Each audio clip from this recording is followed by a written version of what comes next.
Hello everyone, this is ex-Bethelite here, and we're about to go for a little walk, and as we walk we'll talk a little bit about Bethel.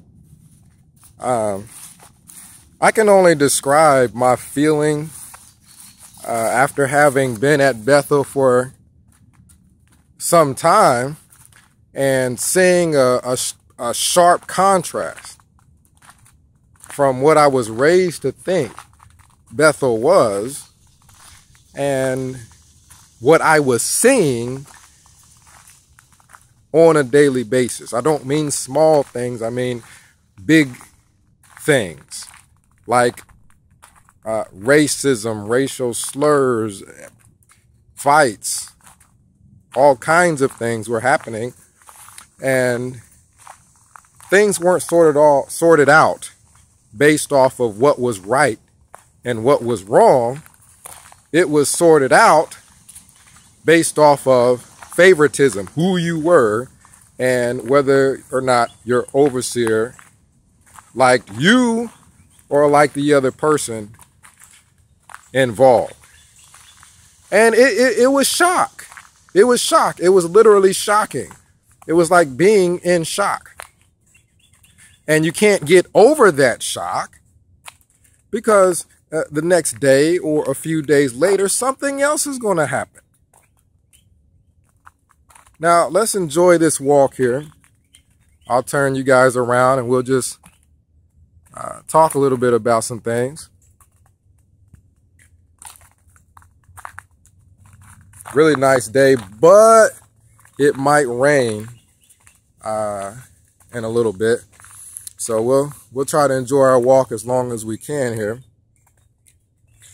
And I mean, I can't describe it any other way other than just feeling numb and confused, because you're constantly being shocked by things. If you're trying to uphold biblical standards, well, then you're going to be in a tug of war against Bethel elders and Bethelites who have favoritism from those Bethel elders, and it's not going to work out well for you. And that's kind of how I was feeling after my assignment. Well, I think it was lunchtime, and I was heading to the cafeteria, and I remember I saw a Bethel elder. And I seen this guy on some theocratic videos, as a matter of fact, and I really enjoyed, watching him during morning worship. So I see him in the cafeteria, and I'm thinking, wow, that's the guy that I watch at morning worship and, try to get some encouragement. It's interesting that while I'm sitting in morning worship, I'm trying to get encouragement to get through my day at Bethel. That's how Bethel can be sometimes. You're at the Bethel Family Watchtower study and you're trying to get encouragement. Why? Because of things happening at Bethel. And I saw him, so of course that's what I'm thinking. I'm thinking I'm going to try to get as much encouragement and be around as many spiritual people as I possibly can. And so I went to go and sit with him for lunch.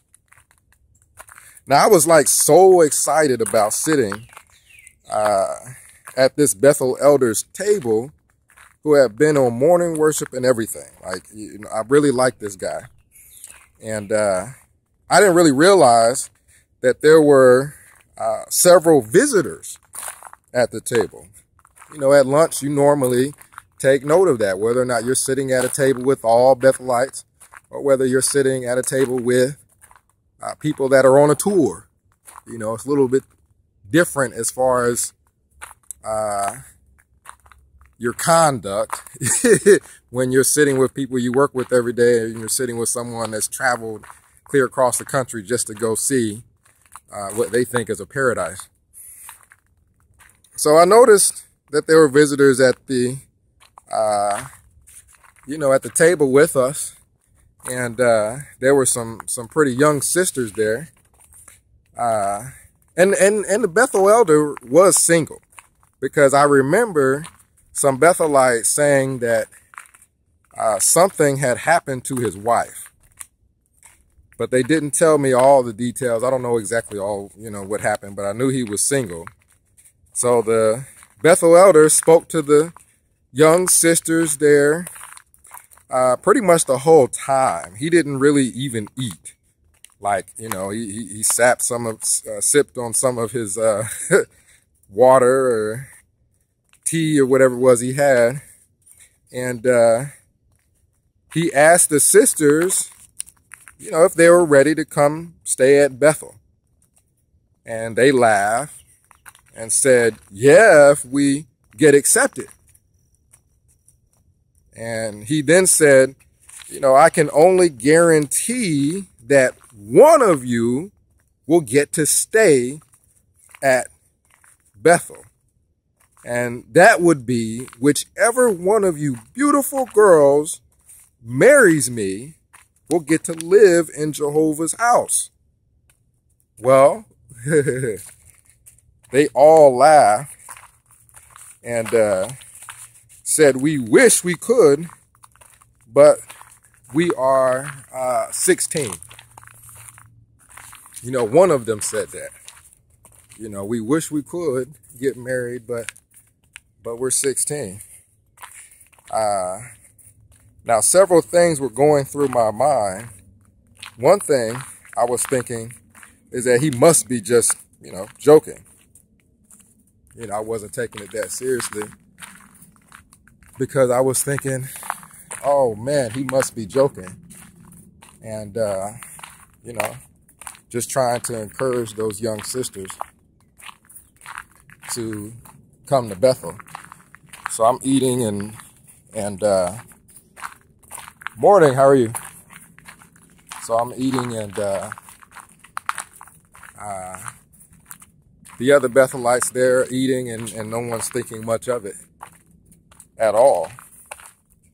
And then the other thing that I was thinking is, man, he must not realize how young these girls are, which is interesting because, they said that they were 16, or at least one of them said, hey, we're 16. I thought they were probably younger than that, based off looking at them. And he then went on after one of them said, they all laughed. One of them says, yeah, I wish we could get married, but we're 16. And he then went on to talk about how the Bethel elders, and again, he said it like he was, giving a talker or something. The Bethel elders were the princes that are going to rule in the new system. And if one of those girls married a prince, Jehovah would give them anything they could possibly dream of. They would be living not only in Jehovah's house now, but in a palace in the new order. And they would assist their husbands, because they would be princesses, in ruling over the different lands and making decisions with regards to laws that the rest of the people living in the new order would abide by. And that's something I hadn't thought about at all. That's the first time I had ever heard of anything like that. And I don't know, it just was really quiet at the table. Hey, how are you? It was really quiet at the table. And oh, Mom, I'm going to have to run. That's a ferocious dog there. How are you? Yeah, everybody was pretty quiet at the table, as he was talking about all that. And I'm just thinking, what? Yeah, we studied about the princes, but to say that everyone that was a Bethel elder was guaranteed to be a prince in the new system, and everyone that married them was guaranteed to be a princess and guaranteed to be able to come to Bethel. I mean, at that point, I was confused as to what was happening, because it didn't sound like he was joking at all. And I had never seen a man, at that point, I really hadn't. I'd never seen a man that had to be in his late 40s talk to girls that young before. And I didn't know if the adult there was their mother. I don't know if they arrived on a bus and that was just someone from the congregation that they came with. But I kept looking at her to kind of get, gauge what her response was or what. But she just kind of was there and had a blank face. She wasn't really laughing, wasn't really smiling. She really was there, and she just had kind of a blank face there. This over here, this looks a little bit spooky here. And then over here, we got a couple more ferocious beasts. So, let's go here to our left here. But yeah, I don't know if she was their mother. And I don't know if she just was, who was watching them while they were on tour. But the Bethel elder told her that, and he still did it in the voice like he was giving a talk, that she should get these girls into Bethel as soon as possible, because every day that they are out in the world, they could possibly be pulled away from Jehovah. They could be pulled further and further away from Jehovah because of all the temptations that they face out in the world and all the peer pressure. So you better get them to Bethel. You better get them to Bethel and guarantee their safety into the new world. Again, I'm just sitting there like, wow, no one's saying anything. No one's talking but the Bethel elder. And at this point, where it was odd before, the girls are now smiling. And they're like, wow, you know what I mean? And it looks like they're just all excited. And he then offered to give them a tour that was off the normal tour route after lunch, which, that in and of itself isn't a big deal. Whenever I had friends at Bethel, I would take them off the tour route. I'd show them where I worked. I wouldn't just take them along the same tour that everyone always got whenever they came to Bethel. You want to show them a little something different. So, after he said that, the woman who seemed to be their guardian, whether she was watching them or whether it was their mother, she seemed to be pretty ecstatic about that. And they left with him after lunch. And I just remember walking back to my assignment thinking, those girls don't even know who they are yet, let alone who they want to marry. They haven't had a chance to live life or even think about a career, let alone decide they want to be a housekeeper at Bethel, which would more than likely happen if they didn't have any other skills. Housekeeper, laundry, something like that. And now that I am out of the cult, I look back on it, and for all I know, the Bethel elder could have gotten parental consent pretty easily and married one of those girls at 16. He didn't have to wait till 18 because there's states you can go to with parental consent and marry them at 16. And no one would have said anything. Because if you speak against Bethel, you are automatically an apostate. Automatically an apostate. And I mean, I think I'm being fair, very fair in making this statement. Correct me if I'm wrong. Comment down below if I am wrong. But I think I'm being very fair in making this statement. If you're in a religious group where 45-year-old plus men can talk to 16-year-old girls, and men at Bethel could possibly be beating their wives, and you are not allowed to talk about it, or if you do talk about it, you'll be labeled an apostate and shunned by your family, well, then you are in a cult. I'm not talking just about Jehovah's Witnesses, but any religious group that meets that description, then you're in a cult. And Bethel is comprised of a group of men that basically operate as one. And Bethel cannot be questioned, and the members, the members feel like it is a direct channel to God that can't be criticized or questioned. Because questioning Bethel is like questioning God. It doesn't have to be one man with this power.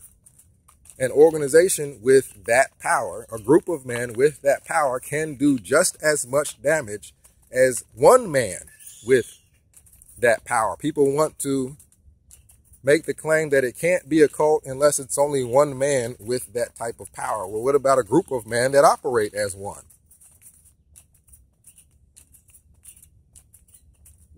Comment down below and explain to me why that cannot be considered a cult.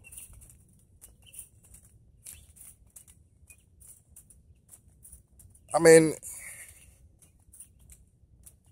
it just seems so obvious to me now, looking back on it. But at the time, I was just confused and I was shocked.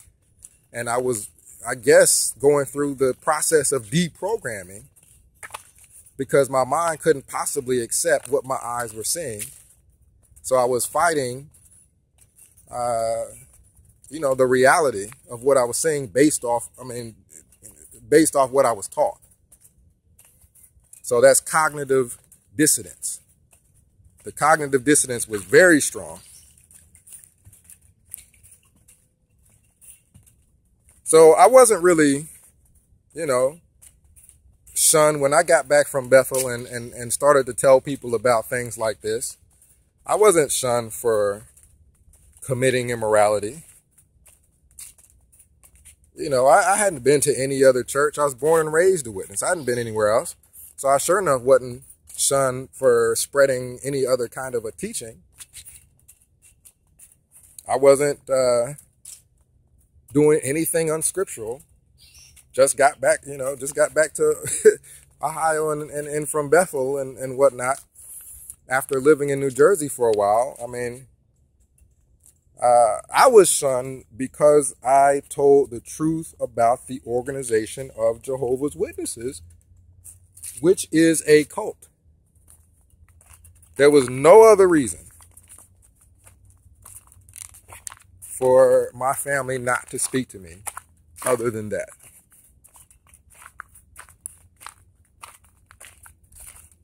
And that's not even really scriptural. For you to see wrongdoing, tell other people about that wrongdoing, and then be shunned, that's extra biblical. That's not in the Bible. People do that because they do whatever these people tell them to do. because it's a cult, not because they're following the Bible.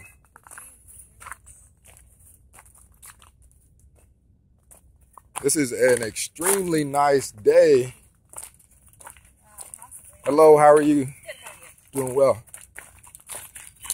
This is an extremely nice day. I'm gonna have to eventually turn back around because I think it's going to rain shortly. But yeah, you comment down below and we'll talk about all those things. I'm in the process of a lot of different things. I'm making a trip to New York very shortly now, and could be staying there. There's quite a few people who are former members of the organization. They're in New York, and you know, I'm looking forward to moving there, being closer to them, having a lot of meetups, you know, physical meetups, not just, it's getting loud here because of this vehicle. Physical meetups, not just online, is what I'm looking forward to doing. So, see the vehicle there. I don't know what that is, but makes quite a bit of noise. But yeah, I'm looking forward to heading to New York pretty soon. And, you know, while I'm in New York, closer to a lot more former members, we're going to be very active there. And I plan to still be doing my videos there from New York. And man, oh man, are we going to have a lot of fun when we all get together. So that's what I'm looking forward to shortly. Unless some unforeseen occurrence, you know, something major happens, I plan to be in New York very shortly, within the next few weeks there. So now I'm going up this huge hill. And I really want you guys to think about that, because it's getting to the point where they're going to be shunning people who aren't even disfellowship.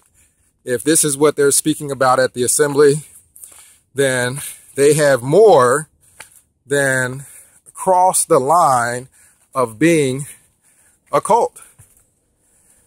How can any of us who have any knowledge about the religion not call it a cult? People on the outside that don't know anything other than what they see in a magazine printed by this particular organization won't call it a cult because they don't know any better. But all of us, everyone that knows about this religion and has knowledge, inside knowledge about it, comment down below how many of us think it is not just a cult, but beyond being called a cult, a group of religious men that have more power or just as much power as any person that has been accused of being a cult leader. You can't question the doctrine. They can make something up that makes no sense at all. And if you question it, you're considered an apostate. There's a waterfall up here, not a big one. We're going to go look at that. Let's see here. Very small waterfall, but that 1914 doctrine, where the generation of 1914 wasn't supposed to pass away before the end of the world came. End of the world still isn't here. It's 2016. And if you question that ridiculous doctrine vocally, you can be shunned. You can be labeled spiritually sick. Look at that, where that bench is up there. That's a cool spot to sit at. I might go on up there. But here's your mini waterfall here. Not too big, but that's what that noise is. Let's head on back up here. So if you're in the New York area, give me a call. Even if you're not in the New York area, give me a call. My number is 937-607-5085. And I got to get caught up on my emails. I've been super busy with this move to New York. But my email is BETHELITE7@yahoo.com. This is a nice little walk here. But we're going to take a quick look from where that bench was. And then I'm going to head back before it rains on me. Or before I get attacked by bears. Here. Look at that. Look at that view. But that's not where that bench is. That is not where that bench is. I got someone that could possibly be joining me. At this point, she is still a member, still waving the flag as she says, still pioneering, but she's currently waking up. And in the near future, we could possibly have an ex-pioneer and an ex-Bethelite on this channel. This is a very nice view. Very nice view.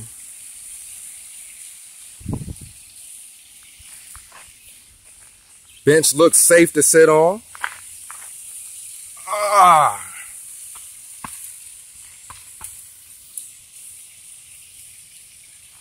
There's horses up here also, where you can go horseback riding. There's a horse trail, of course. They wouldn't be riding the horses down here. But it's beautiful here. It is beautiful here. If Jehovah's Witnesses were active in doing things now, like for example, there's trash down there. If they're active in doing things now, such as picking up trash from parks and not just handing out magazines from door to door, we could have a paradise here if they were active in working towards bettering the community and not just trying to convert people and focusing on shunning. Then, you know, things could be a lot better. But I think I'm going to go on one of these trails, either right or left here, whichever. But this is ex-Bethelite signing out.